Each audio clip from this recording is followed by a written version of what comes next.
आशा करता हूं आप सब बहुत अच्छे होंगे। मेरा नाम है सिद्धांत अग्निहोत्री। स्टडी ग्लोस पे आपका बहुत बहुत स्वागत है। दोस्तों, आज हम बात करेंगे चांद की।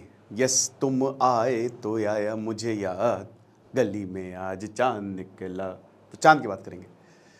चांद देखिए बहुत इंपॉर्टेंट है हमारे कल्चर के लिए, एस्ट्रोलॉजी के लिए, बॉलीवुड के लिए, हमारे लिए, पूरी दुनिया के लिए, करवा चौथ के लिए, सबके लिए चांद बहुत इंपॉर्टेंट है। हमारे मामा हैं, मामा जी। वैसे मामा से भांजे का रिलेशन बहुत अच्छा नहीं होता यार, ये बात बिल्कुल बताओ यार, कमेंट बॉक्स में बताओ। श्री कृष्ण और कंस मामा तो है ही है, बट मैंने देखा नहीं कि बहुत बढ़िया मामा मिले, है ना। तो आप मुझे कमेंट बॉक्स में बताइएगा, ऐसे मजाक कर रहा था। लेकिन आज हम बात करेंगे इकोनॉमिक टाइम्स की बहुत अच्छी खबर है। देखिए, ये ज्योग्राफी में एनसीईआरटी ज्योग्राफी का मैंने जो शानदार कोर्स बनाया है, क्लास 11 की ज्योग्राफी में पहला चैप्टर यही है। बहुत अच्छे से मैंने समझाया है सारी थ्योरीज। आज हम चांद के बारे में बहुत कुछ जानेंगे। जितनी ज्ञान है मेरे पास मैं उड़ेल दूंगा, ठीक है भाई। साइंस के स्टूडेंट भी हम रहे हैं। तो अब बात इतनी सी है कि चांद जो है, ऐसा बताया जा रहा है, इस जैसे आर्टिकल में लिखा है कि जो मून है वो थोड़ा सा धरती से दूर जाता जा रहा है। हर साल लगभग 3.82 सेंटीमीटर दूर जा रहा है। और ये एस्ट्रोनॉमर्स ने जब देखा, बोला कि क्या बात है यार, सेलेस्टियल शिफ्ट हमको देखने को मिल रहा है। चांद बना कैसे? 13.5 अरब साल पहले हमारी धरती बनी, और 4.5 लगभग 4.5 अरब साल पहले प्लैनेट्स बने और चांद बना। अलग अलग थ्योरी दी जाती हैं। जॉर्ज डार्विन साहब आए, उन्होंने कहा कि चांद जो है वो ऐसे धरती बहुत तेज घूमने लगी और उसी में से एक पार्ट अलग हो गया, है ना। घूमती घूमती एक बल्ज टाइप का क्रिएट हुआ, पार्ट अलग होकर चांद बन गया। तब बोले कि मुझे लगता है कि शायद कुछ फूका वूका हो डार्विन साहब ने, क्योंकि अगर ऐसा होता। और हाँ, ये एक और चीज़ बोल रहे थे कि गड्ढा हो गया बहुत बड़ा, क्योंकि भाई बहुत बड़ा गड्ढा एकदम चला गया एकदम। भाई कोई अगर टुकड़ा टूट के जाए यहाँ पे, जैसे रोड टूटती है वो गड्ढा हो जाता है ना। तो आज पैसिफिक ओशन आप देख रहे हो। तो इन्होंने बोला कि यार ऐसे कैसे हो सकता है। डार्विन एक जीनियस है, George Darwin. How is it possible? क्योंकि फिर तो अगर मान लीजिए कि धरती से ही अलग है, ये धरती मेरी माँ है, तो फिर तो सब कुछ सिमिलर होना चाहिए। जो चांद पे धरती पे ऐसा हुआ नहीं। बाद में फिर साइंटिस्ट ने बोला कि जायंट इम्पैक्ट थ्योरी, हालांकि अभी भी ये देखिए मिस्ट्री ही है, पूरी तरीके से सॉल्व नहीं हुई है, बट कहते हैं ना कि ऐसे 6 थ्योरीज हैं धरती के भी बनने की। Big bang is the most accepted theory. ऐसे ही अगर हम चांद की थ्योरी की बात करें तो most accepted theory is giant impact. अब जायंट इम्पैक्ट क्या है? थिया नाम का प्लैनेट धरती से काफी बड़ा, 3 गुना ज्यादा, वो बहुत तेजी से टकराया। वो इतनी तेजी से टकराया कि टुकड़े टुकड़े हो गए, और वो टुकड़े जो है वो फिर ऐसे चक्कर काटने लगे धरती के, जब धरती शुरुआत में बन रही थी, ठीक है। नेबुलर थ्योरी सब अब इसमें फिलहाल हम नहीं जाते हैं, ठीक है। तो बहुत तेज तेज चक्कर काट रहे थे, और उसके बाद धीमे धीमे धीमे धीमे धीमे वो सॉलिड में आ गए। पहले लिक्विड, उसके बाद फिर सॉलिड, ठीक है। सब जितने भी भाई, एक टाइम पे क्या होता है ना कि देखोलीस है ना, वो जुड़ जाते हैं आपस में और चांद बन गया। तो ये हिसाब किताब है। चांद और धरती ये दोनों आप मान के चलिए कि प्रेमी है एक दूसरे के, ठीक है। चांद बुलाता है धरती, लेकिन जाती नहीं है क्योंकि रिस्ट्रिक्शन है। इनके पेरेंट्स रोक देते हैं। वो पेरेंट्स है ग्रेविटेशनल फोर्स, चांद की अपनी, धरती की अपनी। फोर्सेस की वजह से जो है ना, और इधर सूरज है सबका पापा, ठीक है। सूरज बैठा हुआ है, सूरज की अपनी फोर्स है। ये सब कुछ मिला के धरती पे जिंदगी है ना। ऐसा कुछ भगवान ने किया है कि धरती पे जिंदगी है।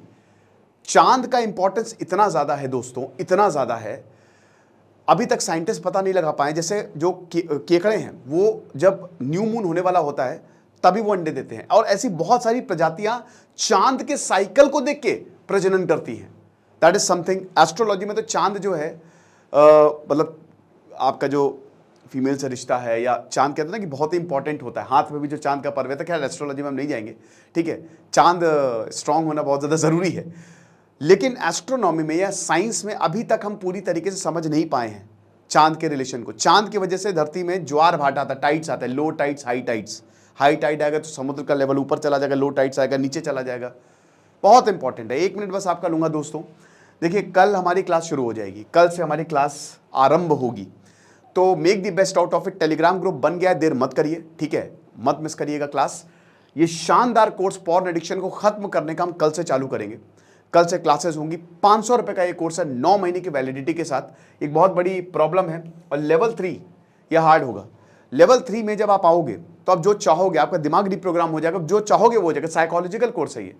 एक बच्चा जो है आईआईटी निकाला था, बल्कि उसकी हालात बहुत खराब थे जब 75 डेज में आया था वो। तो ऐसे बहुत सारी कहानियां हमारे पास है, और इसमें तो हम एक फेज आपको ऊपर, एक लेवल ऊपर लेके जा रहे हैं। अगर आप कंबाइन लेते हो 75 डेज प्लस 100 डेज, तो आपको 1 साल की वैलिडिटी कल से ही काउंट होगी, और उसके बाद जब भी आप कोर्स लोगे तब से काउंट होगी, ठीक है ना। तो ऐप को डाउनलोड करना और वेबसाइट विजिट करें। तो हम चांद की बात कर रहे थे, बहुत इंपॉर्टेंट है चांद भाई, बहुत इंपॉर्टेंट रोल प्ले करता है।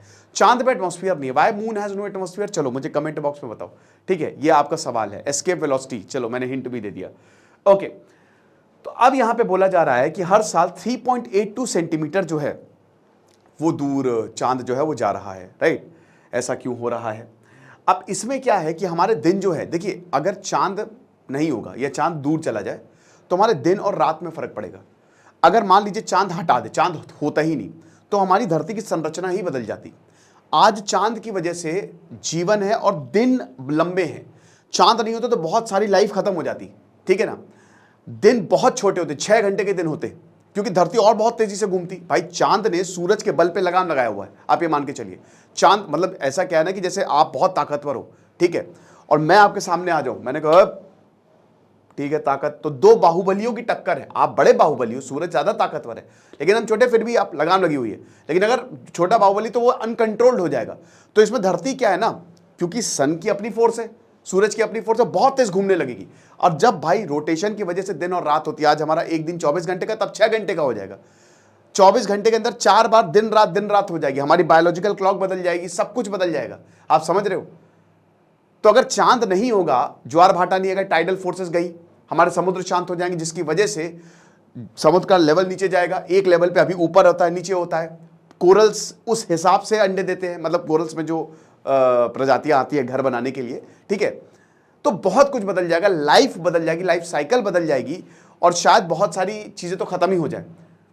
पोल्स पे पानी ज्यादा होगा भाई, क्योंकि चांद है नहीं। आप ये मान के चलिए कि एक साइड में 42 साल दिन होगा, एक साइड में 42 साल रात होगी, ऐसा कुछ होगा, सब कुछ बदल जाएगा। बट चांद है हमारे पास, तो इसलिए हमारी जिंदगी भी है, बहुत अच्छी बात है, ठीक है। तो कैसे बना? वही थिया बहुत तेज टकराया, फिर चांद बन गया, और तब से चांद जो है वो लगातार धरती के चक्कर काट रहा है। बट चांद की जो फोर्स है वो धरती को अपने पास खींचती है, और धरती की फोर्स चांद को अपने पास खींचती है, दोनों एक दूसरे को बैलेंस कर देते हैं। अब जो चांद बहुत तेज खींचता है तो वो टाइडल फोर्स है ना, जो हमारे समुद्र उठता है ना, जब चांद जो है वो बिल्कुल सामने आएगा, टाइडल फोर्स, एक जगह हाई टाइड होगा, एक जगह लो टाइड होगा, ठीक है। तो वो बहुत तेजी से, लेकिन अब ऐसा तो है नहीं कि पूरा जो है धरती ऊपर चली जा रही है, क्योंकि धरती की अपनी फोर्स है, वो बैलेंस किए हुए है, इसी वजह से टाइड्स आते हैं। तो ये हिसाब किताब है, ठीक है। अब टाइडल फोर्स वैसे एक फिक्टिशियस फोर्स है ना।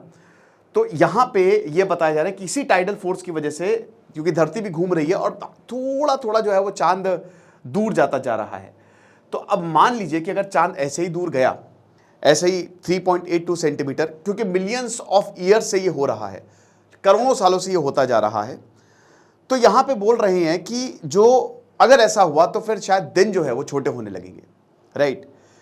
तो सेपरेशन जो है, it will have a significant impact on our planet natural rhythm, ठीक है। जो हमारी नेचुरल रिदम है, जो अभी तक हम, आपको बता दो कि जो चांद की वजह से जो धरती है ना वो 23.5 डिग्री पे टिल्टेड है। अगर चांद नहीं होगा तो ऐसे बिल्कुल सीधा हो जाएगी वो, तो उससे और दिक्कत होगी। तो जो पुल ऑफ ग्रेविटी है धरती और मून में, वो जो ऑर्बिट से लेकर फोर्स, वो सब कुछ जो है वो बैलेंस करती है। Everything balanced by the gravitational force of moon and the earth, ठीक है। वो दिक्कत होगी, तो यही हिसाब किताब है। तो अब धरती का जो ऑर्बिटल बिहेवियर है वो चेंज होगा। धरती भाई फिर थोड़ा सा उसकी स्पीड में वृद्धि आएगी। स्पीड में वृद्धि आने का मतलब वही है कि दिन और रात तेजी से होंगे, ओके, और क्लाइमेट बदलेगा। अब तबाही तो नहीं आने वाली, तबाही देखिए, अगर चांद खत्म भी हो जाए तब भी तबाही नहीं आएगी। चांद गिरेगा नहीं कभी धरती पे, ठीक है, फोर्स की वजह से, तो वो कभी नहीं होगा। लेकिन हाँ, चीजें बहुत ज्यादा बदल जाएंगी, ओके। लेकिन हाँ, इन्वायरमेंट बिल्कुल बदल जाएगा टाइडल फोर्सेस की वजह से। यहाँ पे जो प्राइमरी फोर्स है जो धरती को मतलब थोड़ा सा चांद को शिफ्ट कर रहा है, वो टाइडल फोर्सेस है, या कि जिसको अर्थ की ग्रेविटी का इनविजिबल हैंड कहते हैं, है ना। ये हिसाब किताब है। तो ये जो ग्रेविटेशनल एनर्जी है, ये चांद के ऑर्बिट को, धरती की जो ग्रेविटेशनल एनर्जी है वो उसको लगातार रीशेप कर रही है। तो ये चीज है। तो शायद दिन जो है वो थोड़े से छोटे होने लगे और रात जो है वो लंबी होने लगे, ओके। तो ये इफेक्ट देखने को हमको मिल सकता है।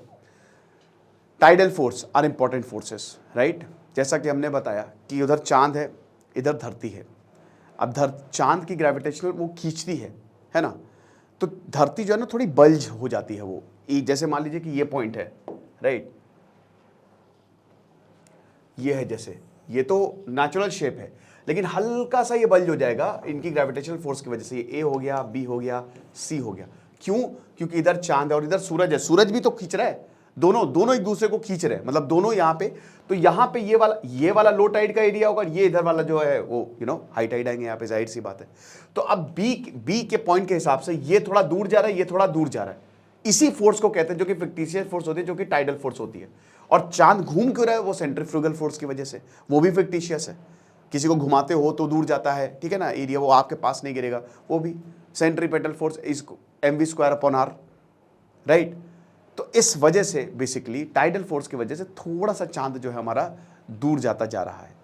अब देखिए इसका जो भी इफेक्ट होगा वो बहुत ही बाद में होगा, अभी नहीं होगा, है ना। अभी आप मस्त चिल करिए, ठीक है, जो चांद की रोशनी है उसको एंजॉय करिए, बहुत लाखों सालों बाद होगा ये। लेकिन जब होगा तो जाहिर सी बात है, शायद नेचर की कुछ मर्जी है, इस यूनिवर्स की कुछ मर्जी है, जो भी वो करता है उसको चुपचाप हमको एक्सेप्ट करना पड़ेगा, हम कुछ इसमें ज़्यादा कर नहीं सकते। ओके, तो जो ग्रेविटेशनल फोर्स यहाँ पे चांद और धरती के, इसकी वजह से थोड़ा सा चांद जो है वो दूर जा रहा है।